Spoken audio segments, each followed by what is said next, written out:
Nanti kalau memang bener butuh pempes segala macam pas mau operasi saya bantu. Ya, tapi caranya nggak begini. Saya bantu. Ya kalau memang itu dibutuhkan.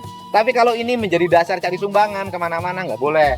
Lihatlah bukan cuma dengan mata kasat, tapi lihat pula dengan mata hati. Bagaimana sosok Kang Deddy Mulyadi atau biasa dipanggil KDM kini seakan melesat, meningkat, membumbung tinggi jauh bagi siapa saja yang tak terima dengan sebuah fakta jika semua mata, semua telinga dari ujung paling kulon sampai ujung paling wetan, dari ujung paling kidul sampai ujung paling kaler, dari rumah-rumah di lembur-lembur, dari rumah di gang-gang di tengah kota tertuju kepada sosok pemimpin yang bersahaja namun bijaksana dan sangat dekat di hati rakyat. Kemudian lahirlah narasi-narasi gelap yang kerap dihembuskan dari berbagai arah sebagai stigma untuk menggiring opini warga yang sudah terlanjur cinta. Tapi apa daya, semua itu sejatinya tak mudah untuk menjadi sebuah upaya. Warga-warga yang semula simpati gitu ya tanpa diminta, tanpa dikomando seakan bergerak secara mandiri, menangkis, menepis, mengcounter balik upaya-upaya tersebut. Lalu muncullah istilah buzzer atas pergerakan mandiri dari warga yang simpati kepada Kang Deddy dengan tuduhan ya dibayar atau diarahkan gitu ya untuk membela sang pemimpin pujaan hati yaitu Kang Deddy Mulyadi. Meski dalih tersebut kosong dan tanpa isi, tapi rupanya anggapan tanpa bukti itu terus dihembuskan dan dikait-kaitkan dengan istilah termul atau ternak Mulyadi gitu ya, di mana istilah ini diadopsi dari pendukung fanatik Joko Widodo yang menurut mereka beliau bernama Mulyono gitu ya. Padahal antara Kang Deddy Mulyadi dan Joko Widodo memiliki cara memimpin, cara berpikir, cara bertindak yang menurut kami tidaklah sama gitu ya. Begitulah ya, terkadang ketika pikiran dan jiwa sudah tak lagi mampu menerima sebuah fakta yang berbeda, akhirnya segala cara seakan menjadi sah dan relevan sebagai bentuk upaya menggiring opini.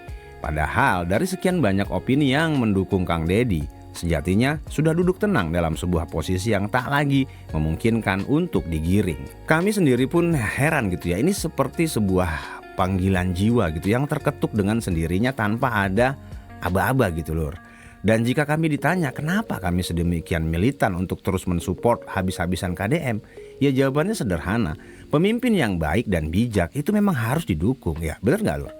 Dengan sekuat tenaga tentunya, ya kan, dengan hati dan jiwa juga gitu ya. Lihatlah saat KDM diterpa isu yang ya, seakan-akan tak pernah kunjung usai gitu ya menerpanya, semua akan berlalu ya begitu saja. Ini bukan soal kekuasaan yang beliau miliki gitu ya, ini adalah bentuk garis putus-putus yang tak terlihat oleh mata. Ya menurut kami gitu, yang turun dari langit bak cahaya. Dari siapa? Dari Sang Maha Pencipta yang selalu menjaga KDM dari setiap hal buruk yang ingin mencelakainya. Ya jika kalian notice gitu ya, Ibu Pertiwi kita itu sudah habis-habisan diinjak-injak dan dieksploitasi tanpa ampun.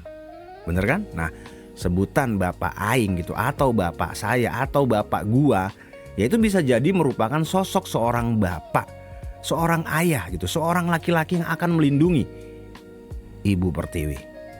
Ya. Dan Bapak Aing itu secara eksplisit ya sangat jelas itu adalah Kang Deddy Mulyadi. Lihatlah, kami sendiri tak memiliki keraguan gitu terhadap Kang Deddy Mulyadi. Ya nggak usah jauh-jauh gitu, dari rekam jejaknya saja itu tak ada satupun perihal permasalahan yang aneh-aneh gitu yang kerap menerpa para pejabat pada umumnya gitu. Bahkan sejak beliau menjadi pemimpin di Purwakarta, apa itu yakni korupsi atau masalah lain seperti perselingkuhan gitu ya. Nah, banyak upaya orang-orang yang terus mencari catatan hitam sebagai senjata pamungkas untuk menghentikan popularitas KDM. Tapi apakah sejauh ini berhasil? Ya jika kalian berpikir belum gitu, maka percayalah itu memang gak ada gitu lur. Lalu kalau kalian berpikir, mana buktinya semenjak KDM menjabat toh rakyat juga belum sejahtera. Nah ini nih, jadi kami mohon izin gitu ya untuk sedikit meluruskan. Kesejahteraan itu tidak tergantung kepada apapun dan siapapun lur. Kenapa gitu ya? Karena Tuhan tidak akan merubah nasib suatu kaum jika kaum tersebut tidak mau merubahnya.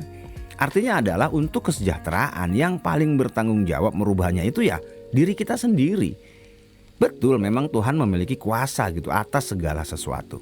Tapi Tuhan sendiri pun tak pernah mengajarkan kelemahan, ketergantungan terhadap apapun, ya mengharapkan bantuan dari siapapun. Bukankah itu sebuah perbuatan yang lemah? Iya kan? Nah, ini jangan dipelintir menjadi penistaan agama gitu ya, bukan. Justru orang yang menistakan agama itu adalah orang-orang yang bermalas-malasan, berleha-leha, anu jongjon teuing gitu kan, dengan berpikir rezeki mah udah diatur gitu sama Tuhan. Ntar juga kalau milik bakal punya. Bukan gitu konteksnya. Hal ini sangat jelas terkonfirmasi dari hadis sahih riwayat Imam Muslim, yakni mukmin yang kuat itu lebih dicintai Allah daripada mukmin yang lemah. Kuat dalam perspektif apa? Ya kuat secara finansial, kuat secara keimanan, kuat secara tauhid gitu, kuat secara fisik. Nah, jelas sekali kan kalau Tuhan sendiri gak mau kita menjadi personal yang jongjon teuing, yang terlalu santai, yang bermalas-malasan. Gitu lur. Nah, ini terkorelasi gitu ya dengan ayat ke-10 dari surah Al-Jumu'ah. yakni apabila sholat telah dilaksanakan, maka bertebaranlah kamu di muka bumi. Carilah karunia Allah dan ingatlah Allah banyak-banyak agar kamu beruntung. Artinya kita harus selalu berikhtiar gitu. Nah, harus selalu berusaha sendiri. Jangan bergantung sama apapun, jangan bergantung kepada siapapun. Minta petunjuk kepada Allah, lalu carilah karunia yang bisa diterjemahkan sebagai harta, sebagai benda, sebagai rezeki atau apapun yang bersifat materi gitu, sebanyak-banyaknya. Nah, maka hal ini terkorelasi juga terhadap sebuah pepatah. Waktu adalah uang. Artinya, jangan sesekali kita menyia-nyiakan waktu. Karena waktu itu sesungguhnya sangat berharga, lur. Kenapa coba? Ya karena waktu yang sudah berlalu itu tak akan bisa kembali lagi dalam bentuk apapun. Ya kecuali kenangan gitu ya. Nah, maka janganlah sesekali berleha-leha, menyia-nyiakan waktu tanpa melakukan hal-hal produktif yang bermanfaat dan berpotensi untuk bisa menghasilkan. Ya kan? Dan kalau dulur semua sadar gitu, inilah yang selalu diajarkan KDM kepada kita melalui video-video beliau di kanal YouTube miliknya, lur. Dan yang menurut kami kenapa Kang Deddy Mulyadi adalah sosok pemimpin sejati, selain mencontohkan kepada kita masyarakat awam gitu ya, beliau juga secara eksplisit mencontohkan ini kepada pejabat lainnya. Dan cerdasnya bentuk-bentuk support yang beliau lakukan kepada masyarakat dalam bentuk materi itu sama sekali nggak menggunakan uang milik rakyat yang dikelola oleh negara lewat anggaran. Lalu dari mana duitnya? Nah, ini menarik. Duitnya ternyata dari hasil konten YouTube, Facebook, dan juga TikTok. Juga dari hasil usaha beliau di bidang pertanian dan juga peternakan. Gokil ya. Di saat pejabat lain sibuk nyari cara gitu agar bisa mengkonversi uang rakyat gitu menjadi uang pribadi dengan cara korupsi, lah KDM malah kasih support ke rakyat pakai uang pribadi. Dan sumbernya kan kita tahu sendiri bahwasanya itu tidak mengandalkan dari fiskal lokal tapi dari fiskal luar negeri. Kan kalau YouTuber ataupun konten kreator kan digaji pakai dolar ya kan. Ya ini memang anomali gitu bagi mereka yang mikir skeptis gitu terhadap KDM. Tapi percayalah, ini tuh adalah hal yang paling fundamental yang diajarkan dari perspektif agama loh. Kalau kalian ingat cerita Abu Bakar radhiyallahu an yang mematikan lampu minyak gitu di kantornya saat anaknya datang dan ingin berbicara tentang masalah keluarga gitu, masalah pribadi. Nah, itu kan ditiup gitu lampunya, nggak boleh gitu pakai fasilitas negara untuk membicarakan masalah pribadi. Nah, ini kan mirip sekali dengan apa yang dilakukan oleh Kang Deddy Mulyadi kan. Anggaran negara untuk kebutuhan dia sebagai gubernur pun itu dipangkas habis. Coba gimana menurut lur semua? Jadi kami menangkap sebuah sinyal yang sangat positif terpancar dari aktivitas KDM. Salah satu yang kami coba terjemahkan gitu adalah jika ingin berbuat baik jangan harus nunggu jadi pejabat gitu atau jadi apapun gitu. Coba ingat gitu kapan terakhir kali kita dijanjikan gitu dengan hal-hal kayak gini gitu. Misalnya dijanjikan kesejahteraan, kesehatan gratis, gitu, lowongan kerjaan yang jumlahnya jutaan, ingat kan? Nah, tapi apa yang terjadi setelah pada jadi tuh yang ngejanjiin? Nol besar kan lur. Nah, yang ada malah jadi besar kepala dan sombong ke warga yang udah mencoblosnya gitu untuk jadi pejabat. Nah itu kan beda banget gitu sama Kang Deddy gitu ya lur ya. Dari semenjak beliau menjadi bupati gitu, terus kemudian jadi anggota dewan dan bahkan sampai sekarang KDM menjadi gubernur, justru malah makin menjadi-jadi gitu dekatnya sama rakyat. ya boro-boro jutek gitu. Bahkan kami beranggapan kalau Kang Deddy seolah udah gak peduli sama siapa, sama dirinya sendiri. Iya kan? Nah, munculnya narasi-narasi gelap yang akhir-akhir ini seakan menyudutkan KDM dari berbagai kejadian dan sudut pandang, itu memicu banyak orang-orang untuk memunculkan narasi-narasi yang kebalikannya gitu, yang terang gitu. Nah, padahal ya orang itu gak memiliki korelasi apapun sama KDM. Saudara bukan, teman bukan, tetangga bukan gitu. Tapi saat KDM di counter dengan black argumen, maka warga-warga ini akan muncul tanpa dikomando. Ya termasuk kami pribadi gitu. Dan ini tuh seperti bentuk perlindungan yang Tuhan anugerahkan kepada KDM lewat orang-orang yang memang sepemikiran gitu, sejalan dengan Kang Deddy Mulyadi.